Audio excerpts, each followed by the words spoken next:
Hello दोस्तों, मैं से स्वागत करता हूँ आपके अपने YouTube channel physical education material point पे। दोस्तों, आज के इस वीडियो में बात करने वाले हैं प्रिपेयर फर्स्ट ईयर के एग्जाम कोर्स CC 102 यानी एनाटॉमी एंड फिजियोलॉजी। दोस्तों, आज की वीडियोस के अंदर मैं आपको कंप्लीट कवर कर दूंगा। आपको पता है कि आने वाला एग्जाम हमारा बीपीएड फर्स्ट ईयर में सेकंड जो अपना एग्जाम होगा एनाटॉमी एंड फिजियोलॉजी का होगा। तो कंप्लीट सारी डिटेल आज के इस वीडियो में प्रोवाइड कर दूंगा। सबसे पहले हम बात करते हैं इसके सिलेबस की। तो सिलेबस में आपको उन टॉपिक के नाम बताऊंगा जिन जिन टॉपिक को आपको एग्जाम के लिए प्रिपरेशन करनी है, और वही टॉपिक आपको देखने को मिलेंगे 101%। सबसे पहले मैं बात करनी है दोस्तों, इसके यूनिट फर्स्ट के अंदर आपको पढ़ना है एनाटॉमी एंड फिजियोलॉजी क्या होता है, उसकी डेफिनेशन पढ़नी है, वो उसके अंदर क्या क्या चीज़ें आती है। जैसे कि उसके अंदर स्केलेटल सिस्टम और मसल मसल सिस्टम, ये दो सिस्टम तो आपको 100% पढ़ने हैं, क्योंकि इनसे सबसे ज़्यादा क्वेश्चन आपको देखने को मिलेंगे। और यहाँ पे आपको सेल्स एंड टिश्यू, ये चार चीज़ें सेल्स, टिश्यू और एनाट स्केलेटल एंड मस्कुलर, ये चारों सिस्टम 100% आएंगे। अच्छी चीज़ आप पढ़ लेना। एनाटॉमी एंड फिजियोलॉजी की डेफिनेशन पढ़ लेना अच्छे से, ये चीज़ आपको देखने को मिल जाएगी। यूनिट 2 में आपको ब्लड एंड सर्कुलेटरी सिस्टम पढ़ना है, रेस्पिरेटरी सिस्टम पढ़ना है, डाइजेस्टिव सिस्टम पढ़ना है। उसके अलावा आपको कोई सिस्टम पढ़ना नहीं, बेसिक आप पढ़ लेना एक बार को। लेकिन अगर आपको अच्छे से जो पढ़ना है, ये तीन ही सिस्टम पढ़ना है, क्योंकि ये क्वेश्चन आपको देखने को मिलेंगे।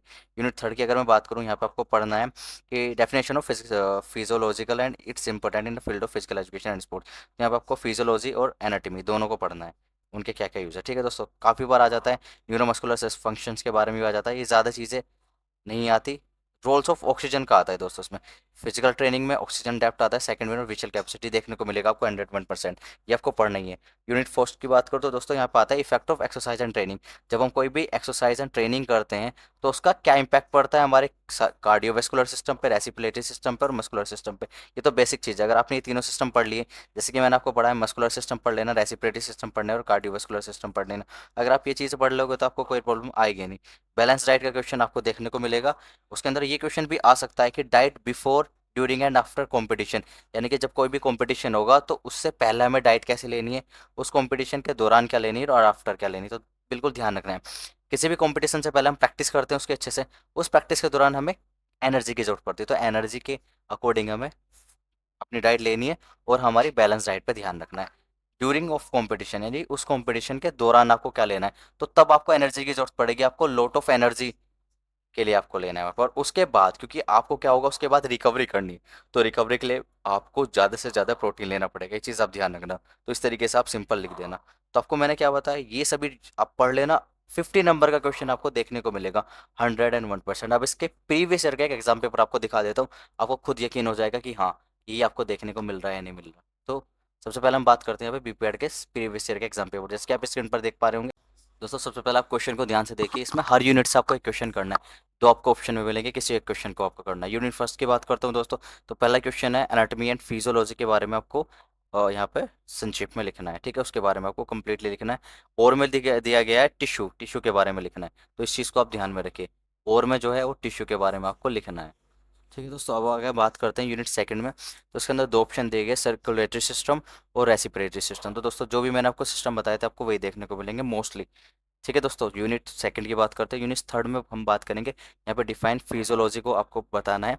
और में दिया गया है टाइप ऑफ मसल्स। तो टाइप ऑफ मसल्स के बारे में लिखना है। तीन टाइप की मसल्स होती है, बेसिक बता देता हूँ आपको। पहली स्केलेटल मसल, दूसरी स्मूथ मसल और तीसरी कार्डियोवेस्कुलर मसल। ठीक है, अब तीनों मसल्स कौन कौन सी होती है। स्केलेटल मसल जो हमारी मसल्स यानी कि हमारी मांस हड्डियों के ऊपर रहती है, स्केलेटल हमारी हड्डियों के ऊपर जो मसल जुड़ी रहती है उसको skeletal muscle. Cardio smooth muscle कौन सी होती है, जो हमारे इंटरनल ऑर्गन्स के अंदर होती है, के ऊपर चढ़ी रहती है वो। और कार्डियोवास्कुलर जो मसल्स होती है, जिसको कार्डियक मसल कहते हैं, वो हमारे हार्ट पे होती है। तीन टाइप की मसल्स होती है। अब आगे हम बात करेंगे यूनिट 4 में। तो explain the effect of exercise on cardio system. तो जब हम कोई भी एक्सरसाइज करेंगे तो उसका कार्डियक सिस्टम पर क्या इंपैक्ट पड़ेगा, ब्लड सर्कुलेशन बढ़ेगा। ब्लड सर्कुलेशन बढ़ने से क्या होगा कि हमारे जो कार्डियोवास्कुलर सिस्टम है यानी कि जो हमारा हार्ट है उसकी क्रियाविधि बढ़ जाएगी अच्छी खासी। ठीक है दोस्तों, और में क्वेश्चन दिया गया इसमें कि बैलेंस डाइट और बैलेंस डाइट के कंपोनेंट्स के बारे में बताना। दोस्तों, संतुलित आहार यानी कि जो आहार के अंदर हमें सारी चीज़ें, जितने भी हमारे प्रोटीन्स, विटामिन्स है, फाइबर है, मिनरल्स हैं, वो प्रॉपर मात्रा में मिले, उसको बोलते हैं बैलेंस डाइट। और उसके सारे के सारे घटकों के बारे में यहाँ पे वर्णन करना है। अब बात करेंगे कि यूनिट 5 के अंदर हमें वेरी शॉर्ट आंसर लिखने हैं और सारे अटैम्प्ट करने हैं। पहला सेल्स है। मैंने आपको बताया था कि हमारे शरीर का सबसे सूक्ष्मतम जो हिस्सा होता है उसको बोलते हैं सेल्स। ये इसके अंदर ही हमारे सारे शरीर की सारी रचनात्मक एवं क्रियात्मक इकाई होती है। दूसरा टिश्यू, एक एक से अधिक कोशिकाओं से मिलकर जो बना होता है उसको बोलते हैं दोस्तों टिश्यू। ठीक है, अब हम नेक्स्ट बात करेंगे टाइप ऑफ जॉइंट्स की। तो दोस्तों इसमें टाइप ऑफ जॉइंट्स के बारे में लिख देना, जो बॉल एंड सर्किट जॉइंट्स है, टाइवर्ट जॉइंट्स है, सारे जॉइंट लिख देना। उसके बाद आएगा ब्लड ब्लड क्लोटिंग। दोस्तों क्या करते हैं, जब भी कोई चोट लगती है हमें तो उसके ऊपर एक परत जम जाती है जिसको बोलते हैं हम रक्त का थक्का, जिससे वो खून हमारा जो बह रहा है वो बंद हो जाता है। अब टाइडल कैपेसिटी, कैपेसिटी का एक पार्ट है, बता रखा है वीडियो में, आप देख लेना। थायराइड हमारी ग्लैंड्स होती है, अगर ये इम्बैलेंस हो जाती है तो हमारे हार्मोन्स इम्बैलेंस होने की वजह से बहुत सारे डिसीज हमारी बॉडी के अंदर आ जाती है। आइज यानी हमारी आंख होती है, आंख के बारे में लिख देना। ऑक्सीजन डेप्थ, जब हम कोई भी क्रिया बिना ऑक्सीजन के करते हैं लंबे टाइम तक करने के लिए हमारे शरीर में जो ऑक्सीजन का डेप्थ है यानी ऑक्सीजन जो रहती है बची हुई, उसको हम उधार ले लेते हैं, जिससे हम उस कैपेसिटी को लंबे टाइम तक कर पाते हैं। सेकंड विंड, दोस्तों सेकंड विंड क्या होता है, जब हम किसी भी कार्य को स्टार्ट करते हैं करना, किसी भी फिजिकल एक्टिविटी को करते हैं तो थोड़ी देर बाद हम क्या, हमारा शरीर उस काम को करने के लिए थक जाता है बिल्कुल। तो जब हम उसको थकान में लंबे टाइम तक काम करते हैं तो फिर उसके बाद हमें एक सेकंड विंड यानी द्वितीय वायु मिलती है, जिससे हम लंबे टाइम तक उस कार्य को कर सकते हैं। एक्सप्लेन कर रखा है, आप देख लेना। विचल कैपेसिटी सेम टेडल कैपेसिटी का अपोजिट है, आप इसको देख लेना। सारे के सारे नोट्स आपको वीडियो के अंदर ऑलरेडी मैंने दे रखे हैं, आप एक बार देख लीजिए। वेबसाइट पे सारे के सारे नोट्स पड़े हैं, पीडीएफ भी है और आपको एक्सप्लेनेशन में भी पड़े हैं, तो आप एक बार देख विजिट कर लीजिए, आपको सब कुछ मिल जाएगा। ये काफ़ी इंटरेस्टिंग सब्जेक्ट है, अगर आप इसको पढ़ोगे तो दोस्तों ये हार्ड नहीं है, लेकिन थोड़ा सा आपको पढ़ना पड़ेगा इस सब्जेक्ट के अंदर, तभी आपको मार्क्स मिल पाएंगे।